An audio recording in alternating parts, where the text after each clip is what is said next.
iron head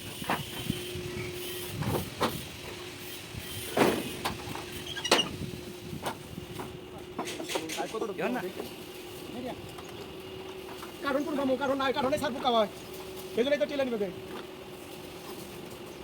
সে তো কারণে বড় বড় নাট বল বাইরে হয়েছে ওটা নেওয়া যাবো না ওটা জানলা পিছনে নেন অনেকগুলো বাইরে সারি দিয়ে উল্টো সাইড দিয়ে কি করে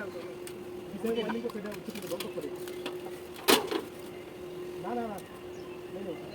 আমি ওই জন থেকে নিতে চাই না ওই জন্য ই করে রাখতে বানায় রাখতে